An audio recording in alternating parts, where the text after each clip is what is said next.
Bonjour à tous. Bonjour Marie. Ce matin, on a décidé de vous emmener à l'école de la magie à Paris, un établissement sérieux qui porte bien son nom, l'école Double Fond. Alors tout le monde peut s'y inscrire, il suffit juste d'avoir entre 16 et 99 ans, même si vous ne voulez pas en faire votre métier, il suffit de juste un petit peu croire en la magie.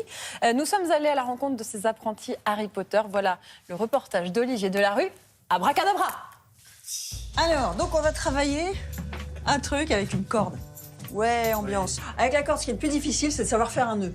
Mais le plus dur, c'est de savoir faire apparaître un foulard rouge sur la corde. C'est hallucinant, public en délire, ouais.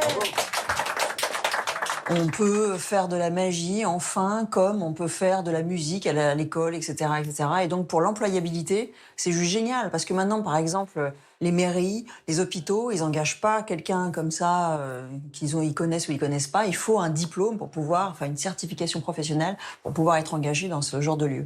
Donc, c'est fabuleux de pouvoir se dire qu'enfin, la magie est reconnue comme les autres arts. Et donc, on va faire pivoter les 3 pièces du dessous, de la main gauche à la main droite. Maintenant, voilà ce que je vais faire. Je vais prendre une pièce et toi, très vite, tu vas faire métamine parce que je suis capable de t'en voler une de plus. Le cursus, c'est 550 heures réparties sur une année scolaire, on va dire, de septembre à juin. Et en juin, ils passent leur diplôme. Vous faites un bac plus 2 en une année scolaire, ça c'est un tour de magie. Ça, c'est de la vraie magie.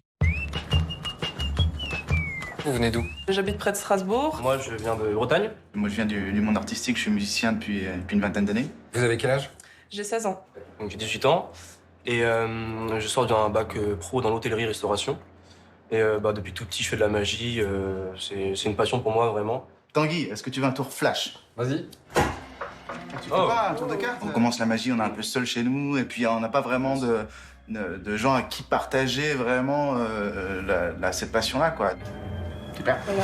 Donc là, ça peut parler magie toute la journée, être baigné dedans, et puis surtout apprendre de gens qui sont du métier depuis des années. Je récapitule, il y a des choses qui sont importantes par rapport au mentalisme. C'est déjà, on veut donner l'impression, la sensation aux gens que on est capable de faire des choses spéciales qui se passent, mais d'esprit à esprit, avec eux. Donc c'est vraiment une relation avec eux qui compte. Ce qui est très important en magie, si vous voulez devenir magicien, c'est être patient et travailler. Si vous n'aimez pas travailler, refaire et refaire des dizaines, des centaines de fois le même mouvement, c'est sûr que c'est un peu embêtant. Mais à part ça, il n'y a vraiment aucun prérequis. Faut la passion, faut avoir envie, faut aimer les gens, faut être sincère, faut avoir envie de partager. Tout ça, c'est indispensable. Mais autrement, de fait, il n'y a rien besoin de vraiment spécial. Bon, c'était pas mal.